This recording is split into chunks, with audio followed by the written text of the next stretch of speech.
അർജുൻ ആയങ്കിയുടെ കണ്ണൂരിലെ വീട്ടിൽ നിന്ന് ലാപ്ടോപ്പ് പിടിച്ചെടുത്തു. അമ്മയുടെയും സഹോദരൻ അജയ് ആയങ്കിയുടെയും മൊഴിയെടുത്തു.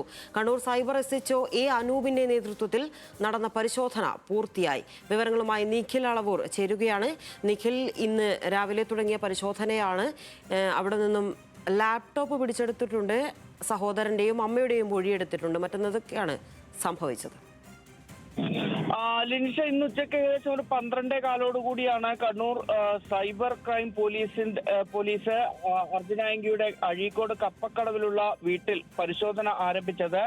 സൈബർ SHO A അനൂപിന്റെ നേതൃത്വത്തിലുള്ള 5 അംഗ സംഘമാണ് വീട്ടിലെത്തി പരിശോധന നടത്തിയത്. ഈ പരിശോധനയിലാണ് ഇപ്പോൾ ലാപ്ടോപ്പ് പിടിച്ചെടുത്തിരിക്കുന്നത്. മാത്രമല്ല, അമ്മയുടെയും ഈ സമയത്ത് വീട്ടിലുണ്ടായിരുന്ന സഹോദരൻ അജയ് ആയങ്കിയുടെയും മൊഴി കൂടി പോലീസ് രേഖപ്പെടുത്തിയിട്ടുണ്ട്. പ്രധാനമായും ഈ അർജുൻ ആയങ്കിയുടെ മൊബൈൽ ഫോൺ, അതായത് ഈ ഫേസ്ബുക്ക് പോസ്റ്റ് ഉൾപ്പെടെ പോസ്റ്റ് ചെയ്യുന്നതിന് വേണ്ടി ഉപയോഗിച്ചതെന്ന് കരുതുന്ന മൊബൈൽ ഫോൺ കണ്ടെത്തുകയായിരുന്നു പ്രധാന ലക്ഷ്യം. അതുൾപ്പെടെയുള്ള ലക്ഷ്യങ്ങളോടുകൂടിയാണ് പരിശോധന നടത്തിയത്. ആ പരിശോധനയ്ക്കിടയിലാണ് ഇപ്പോൾ ലാപ്ടോപ്പ് കിട്ടിയിരിക്കുന്നത്. ആ ലാപ്ടോപ്പിന് വിശദമായ പരിശോധനയ്ക്ക് അയക്കും.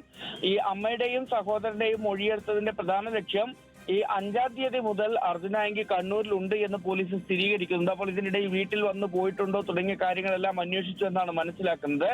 ഏതായാലും ഈ ഒരാഴ്ചക്കാലം പോലീസിനെ വട്ടം കറക്കിയ അർജുൻ ആയങ്കിക്ക് എവിടെ നിന്നൊക്കെ ഏതൊക്കെ രീതിയിൽ സഹായം കിട്ടിയിട്ടുണ്ട് തുടങ്ങിയ കാര്യങ്ങളിൽ വിശദമായ അന്വേഷണം പോലീസ് നടത്തുന്നുണ്ട്.